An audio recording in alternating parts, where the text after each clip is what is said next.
Life and death yeah కవి రాసింది నాకు బాగా నచ్చుద్ది. అది మిమ్మల్ని చూసినప్పుడల్లా గుర్తొస్తుంది నాకు. ఏంటంటే ఆడవాళ్ళ ఉద్దేశం చేస్తాడు అనుకోండి, కొంతమందిని చూస్తే బట్టలు కనిపెట్టిన దేవుడికి మొక్కాలనిపిస్తుంది, మరి కొంతమందిని చూస్తే మొట్టాలనిపిస్తుంది. మొట్టాలనిపిస్తుంది. కొన్ని సినిమాలు చూస్తే రామ్ గోపాల్ వర్మకి మొక్కాలనిపిస్తుంది, కొన్ని సినిమాలు చూస్తే మొట్టాలనిపిస్తుంది. ఎందుకని ఎట్లా? అన్నిటికీ ఇదే ఆన్సర్. నేను ఇందాక చెప్పిన ఆన్సర్. నేనేమన్నాను, ఆగ్ ఎంత హార్బుల్గా ఎలా తీసావు అంటే సత్య అంత బాగా ఎలా తీసానో తెలియదు ఫస్ట్ నాకు. అంటే కంపేర్ చేసుకుంటారా? ఆబ్వియస్గా కదండి. ఇప్పుడు మీరు ఎనీథింగ్ మీరు చేసేది లైఫ్లో ఆ రోజు తీసుకునే డెసిషన్ స్టార్ట్ అవుతుంది. మీ ప్రైమరీ డెసిషన్ రాంగ్ వెళ్ళిందంటే ఏదో ఏ కారణమైనా అవ్వచ్చు, దాని తర్వాత మీరు దాన్ని చెక్ చేసుకోవడానికి ఇంపాసిబుల్. ఎందుకంటే మీరు అప్పుడు ఏంటి దీనికి దీనికి దీనికి కంపేర్ చేస్తూ ఉంటారు, కానీ అసలు ఆరిజినే తప్పు అనేది మీకు తట్టదు.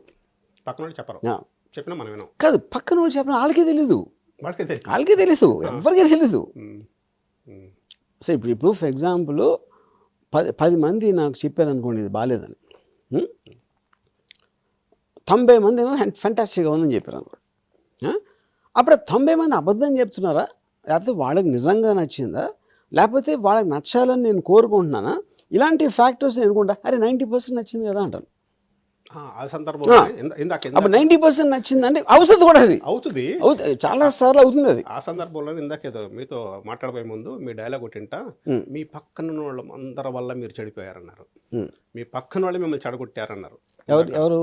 ఇందాక ఒక సినిమాలో డైలాగ్ చూస్తా, మీరు నెక్స్ట్ టైం డెఫినెట్గా ఇది అవుతారు అది అవుతారని చెప్పుకుంటూ, I'm not discussing politics here, okay, మీరు నెక్స్ట్ టైం ఇట్లా గెలవబోతున్నారు, ఇట్లా అవ్వబోతున్నారు, మీ పక్కన వాళ్ళు మిమ్మల్ని చెడగొడుతున్నారు అన్నారు. అవును, పక్కన వాళ్ళు చెడగొడతారా?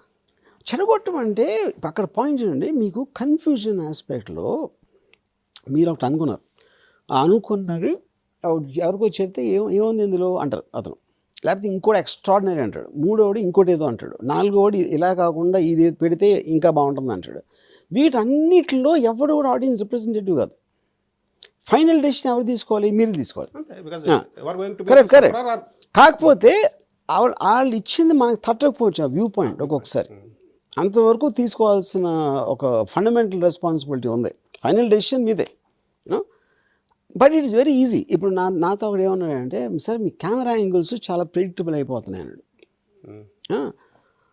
అంటే నేనేమన్నానంటే, ఇప్పుడు నేను నెక్స్ట్ టైం సినిమా తీసినప్పుడు నిన్ను పిలవాలా, నేను ఇలా పెట్టుకోను, ఎక్కడ పెట్టమంటావు, నువ్వు చెప్పినట్టు చెప్తే ప్రెడిక్టబుల్ అవ్వదా ఏంటి అంటే, అఫ్కోర్స్ ఎవరు తప్పు కదా అలా అంటాం కాదు, బట్ అది ఒకటి ఇన్హెరెంట్లీ అది నా టేస్ట్. అది ఇప్పుడు నా టేస్ట్కి ఎదురు తిరిగితే ఇంకా ఎక్కువ డేంజరస్ అవుతుంది.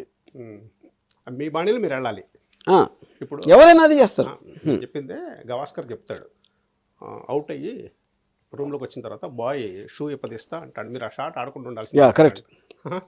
అంటే ఆడికి తెలిసింది నాకు తెలీదా, అదే లేకపోతే నేను అట్లా ఆడుకుంటూ ఉండాల్సిందా అని అంటాడు. అట్లాగే మీరు చెప్పింది అది నాకు తెలీదా, నా కెమెరా యాంగిల్ గురించి. ఇప్పుడు చాలామంది నాతో చెప్పి ఏంటండి ఒక మంచి సినిమా తీయండి సార్ అంటే, మంచి సినిమా తీయకూడదు అంటే అది కూడా చెప్పాలి నాకు. మంచి సినిమా ఎవడన్నా ఏం చేసినా దానికి చేస్తాడు కదా, ఓకే, వాళ్ళకున్న ఒక దాంతో ఏదో అనేస్తారు, ఓకే. ఇప్పుడు ఇంకోటి ఏంటంటే, ఒక చాలా పెద్ద డైరెక్టర్, మోస్ట్ సక్సెస్ఫుల్ డైరెక్టర్, తన యానిమల్ చూసి రిలీజ్కి ముందు ఇంపాసిబుల్ ఈ సినిమా ఆడటం అని చెప్పాడు. చెప్తే ఓకే, అదేమో బ్లాక్ బస్టర్ హిట్ అయిపోయింది. ఇప్పుడు ఎవరైతే హిట్ డైరెక్టర్ ఉన్నాడో డెఫినేషన్ ప్రకారం అతనికి తెలియాలి ఆడియన్స్ గురించి, ఆడియన్స్ ఇలాంటి సినిమాలు చూస్తారని తెలిసినందుకే అతను అంత సక్సెస్ఫుల్.